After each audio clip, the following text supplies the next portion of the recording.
So I just finished a 9-day water fast a few days ago, and I wanted to make this video now that it's somewhat fresh for my brothers and sisters who are on the path. Again, all my messages are for my brothers and sisters on the path. I'm not here trying to convert, I'm not trying to convince, and I'm not here to entertain. If that's what you're here for, then you're here by mistake.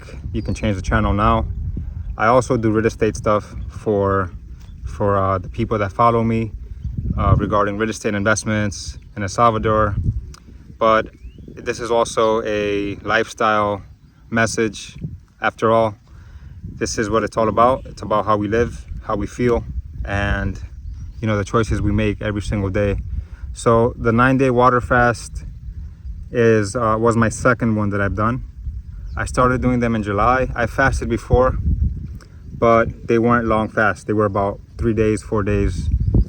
And I decided to go for longer now, starting in July.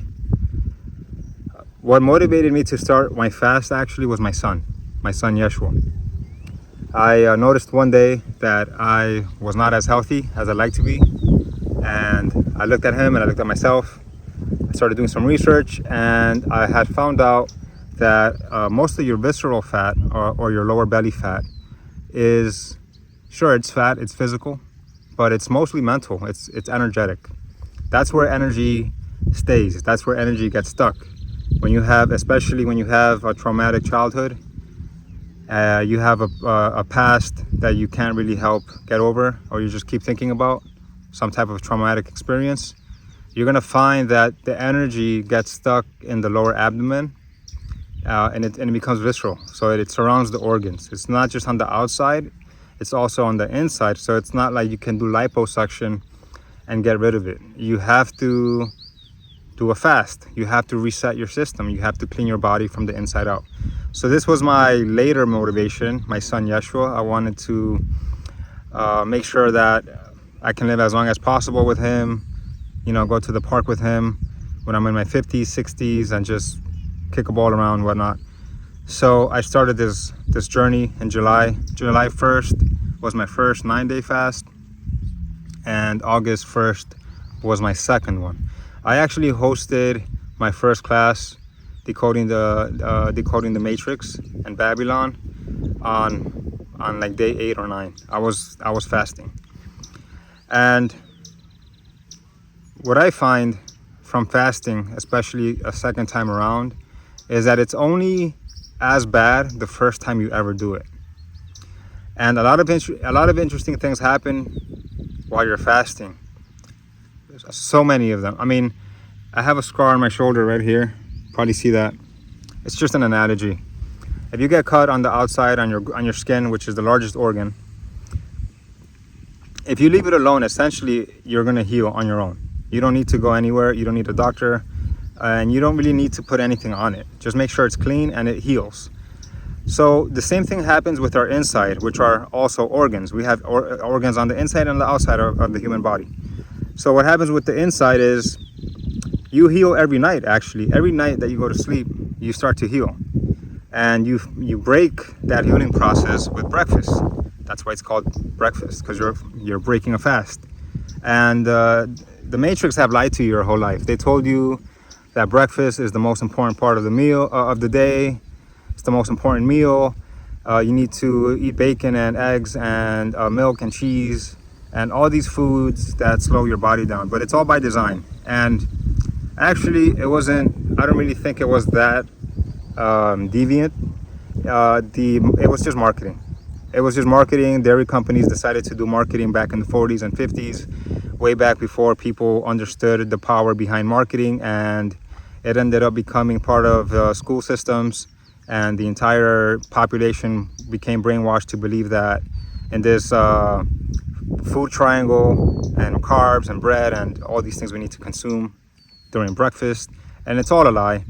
You've been lied to. So you don't really need to eat any of these things. It's all been told to you so that you could operate at a minimal, viable rate. It's done on purpose. If you go back to the school system again, it's done to create and to produce workers, not free thinkers, not creators, not innovators or leaders. It's done to create and produce organized line workers in a factory.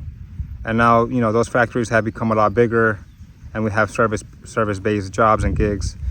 But back to the fasting. Fasting, the reason why medical professionals don't tell you should go on a fast, you've never heard this, right? You never gone to a doctor and they're like, yeah, we recommend the fast. The only type of doctors that recommend fasting are holistic doctors, natural health medicine doctors, and these doctors are silenced by the mainstream, by big pharma, basically by the money. You just follow the money and you go back to, you see where it comes from, and everything begins to make sense. Big pharma, doctors, hospitals, they're funded by organizations and corporations that benefit them to have people that are operating at a lower vibration who are sick. So fasting, it will never be advice, healthy advice, coming from a medical professional, which is very interesting. But where I first saw the power of fasting, or where I first saw the idea of fasting, was in the Bible. There was one particular verse which I think has been taken out from most Bibles. I think it's Mark 9:29, where they're trying to cast out a demon from someone, the disciples, and they can't. They're having a hard time. They're not able to cast the demon out, when in the past they have succeeded successfully. But for some reason they can't cast out this demon, and they're trying and they're trying and they're trying, and they can't do it. But then Jesus is able to do it easily. And they asked Jesus, why couldn't we do it, and why were you able to cast out the demon so easily? And he says, because this kind can only come out with prayer and long fasting. So honestly, that's when I started to think, hey, I should try this. And then I started thinking back about how most prophets from the Bible, or really any holy book, they go on this long fast. They do this long journey, this long pilgrimage within themselves. Jesus did a 40-day fast before starting his public ministry. Moses, Daniel, Isaiah says that his fasting is for him to detach himself from the burdens of the world. So I was really curious, and just being a very naturally curious person, I set out on this long fast. And what I found, besides the weight loss, I lost probably 25 pounds from fasting. And besides the better hygiene and just the way you feel in general, you also are reborn from the inside.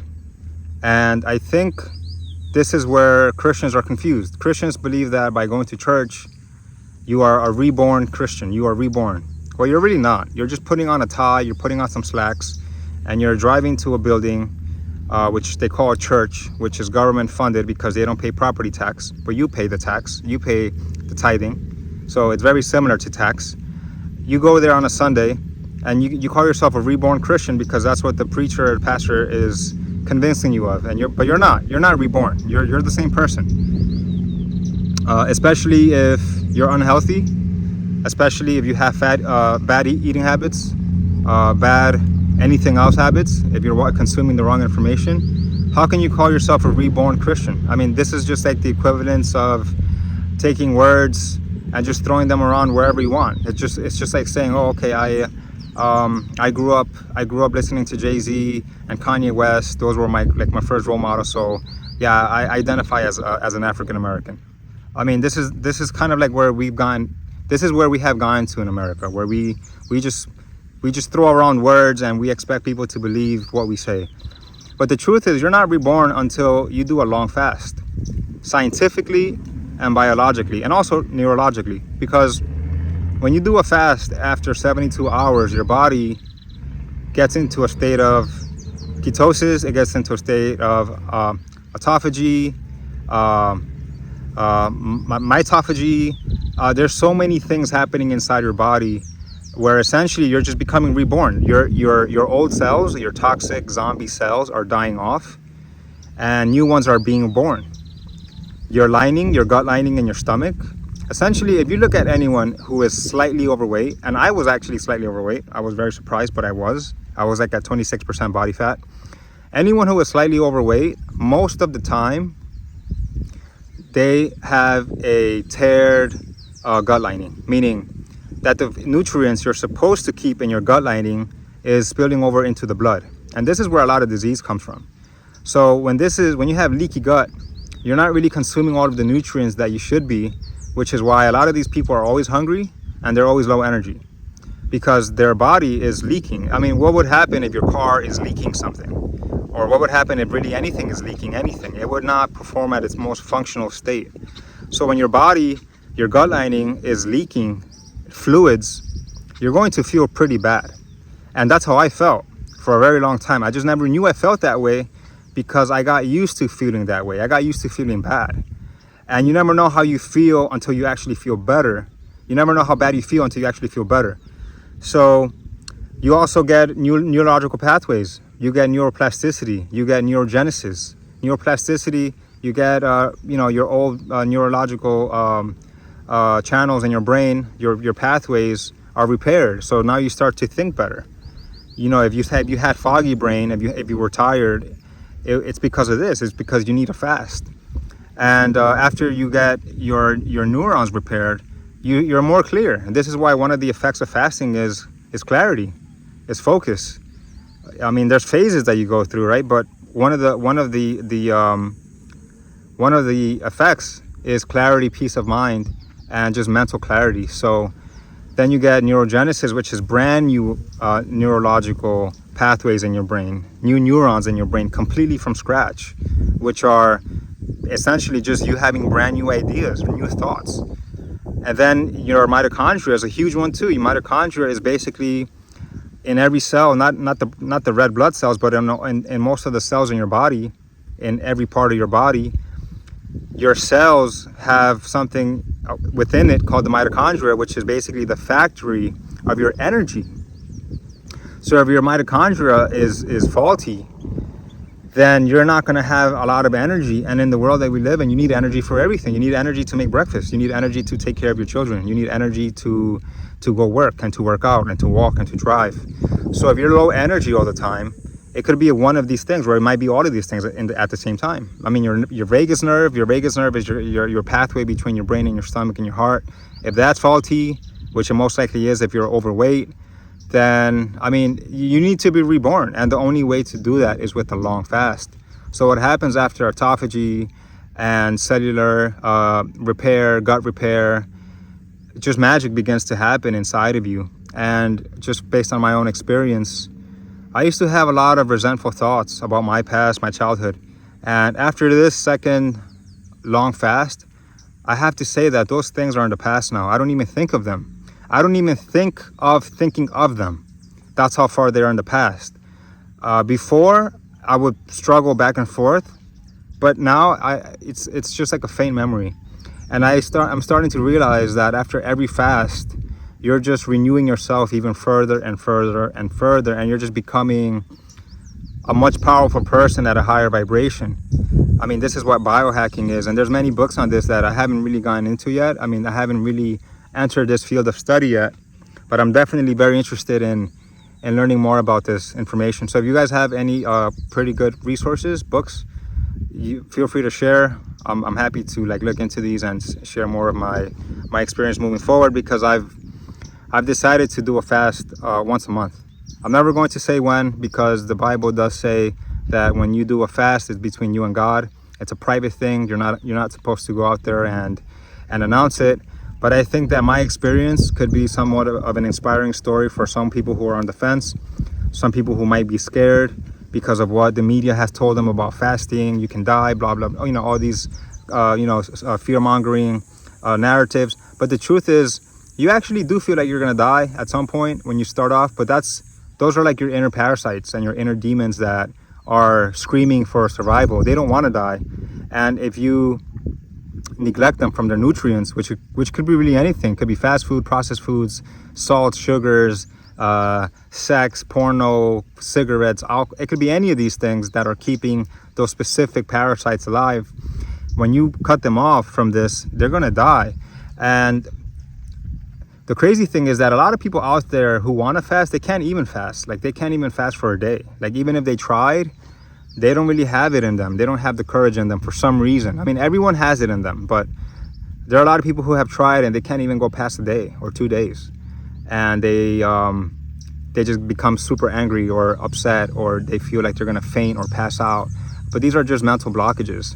I mean, this is my second 9-day fast. I could have gone for longer, but I'm not racing anything. I'm not racing anyone. I'm just doing it for my soul, for myself. I know what journey I'm on. I know exactly what stage of my own self-development I'm at. So I'm just taking it very slowly.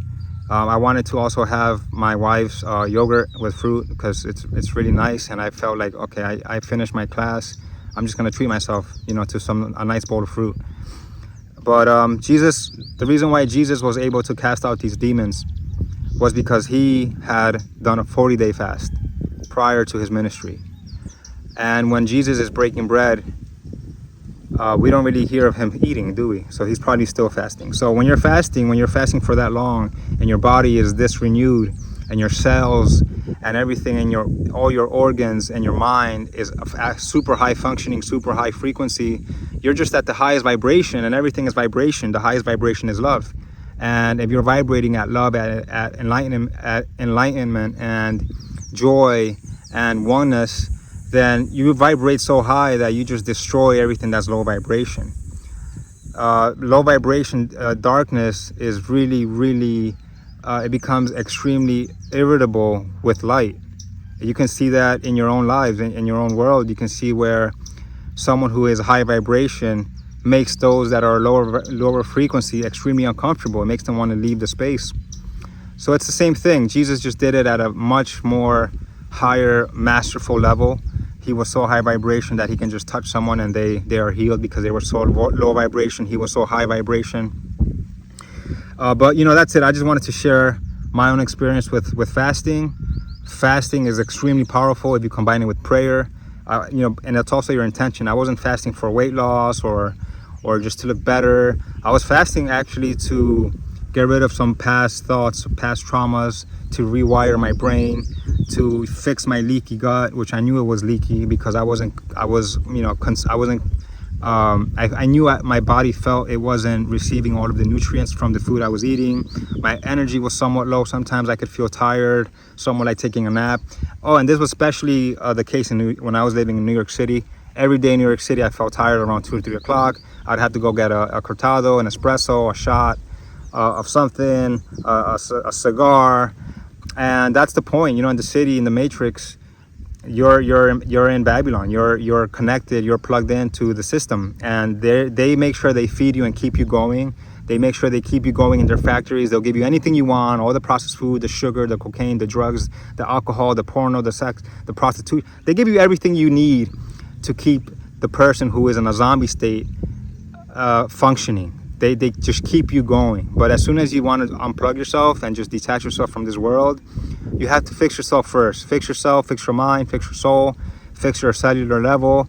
I mean, take into consideration what Jesus says, know thyself. You have to know yourself, and not just your exterior self, not just your shallow self, not just how you look or how you seem, how you speak, but how your body operates, what the relationship is between your brain and your heart and your stomach, how your organs operate, why the pineal gland is shaped like an eye, why it's in the middle of your brain. Like, explore yourself. Why be so curious about what other people are doing and what their lives are like? Why not be so interested and curious about your own life that you actually start to look in deeper and start experimenting with yourself? Experiment with your potential, your limits, the way you think. See if you can stop yourself from fasting. See if you can stop yourself from certain pleasures of the world. Try a social media fast, a food fast, a speaking fast. If you feel like you speak too much, just maybe do a speaking fast. I know a lot of people that speak too much. They say they speak so much, they say nothing. Maybe do a speaking fast. All right, so I'll keep this minute under 20. My first class was this past Saturday, or I think 2 Saturdays ago. I have another one coming up. This one is going to be breaking down Babylon specifically as far as how the systems work. I'm going to go into language, how English is a language used by witches, casting spells, trickery, legalese. It's how they trick you into contracts. It's a language that was made up in a combination of like 5 other languages. I'll go into money, how money came to be, fiat money specifically, and how all these tools are used to keep you enslaved and tricked and just bamboozled your entire life. All right, my brothers and sisters, so happy to bring this message to you as always. Peace, much love.